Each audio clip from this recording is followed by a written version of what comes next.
Në qarkun e Gjirokastrës ka nisur aplikimet për skemat kombëtare të mbështetjes në bujqësi, ndërsa interesi i fermerëve paraqitet i lartë, kryesisht në sektorin plektoral.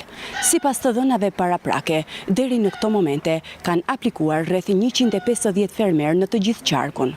Jetoj në zonën e Dropullit, kam blet, kam gjithë gjallë vi pula. Është një ndihmë edhe si vjetë thuhet që është difishuar, ajo është një ndihmë akoma më e mirë.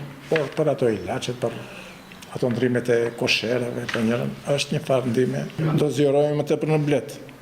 Ondi, se bleta është shumë specifike dhe shumë e kënaqshme. Po, kemi aplikuar dhe këto 1-2 vitet e fundit kemi marrë. Por na vjen në ndim se me ato lek sigurojmë bazën ushqimore të blektorisë.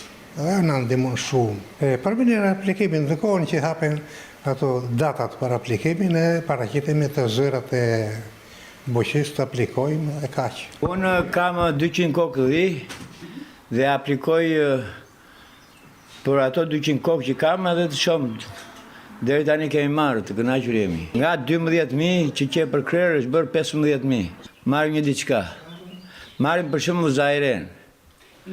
Marrim jonxhin ose misrin.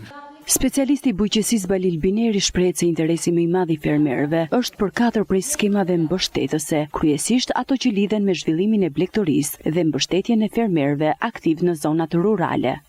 Ka pasur interes për skemat e blegtorisë, për tu fëmbas të matrikuluar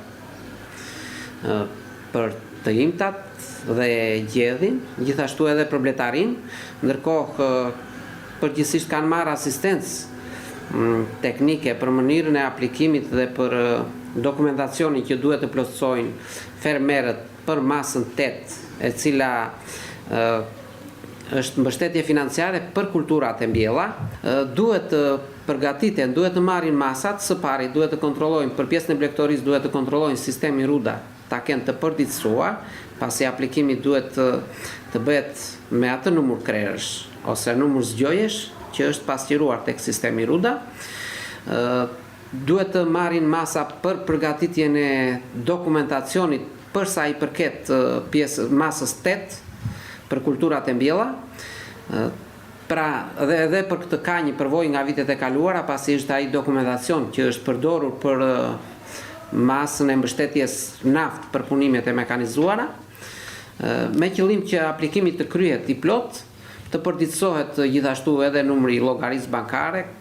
Shifrat tregojnë se programet mbështetëse kanë dhënë rezultat konkret edhe gjatë vitit të kaluar. Për vitin 2025 kanë aplikuar gjithsejt 3.073 fermerë, ndërsa kanë përfituar 2.964 prej tyre. Ndërkohë, procesi i aplikimeve për vitin 2026 do të qëndrojë i hapur deri me 25 qershor, duke u dhënë mundësinë fermerëve të përfitojnë nga mbështetja financiare për zhvillimin e aktiviteteve të tyre bujqësore dhe blegtorale.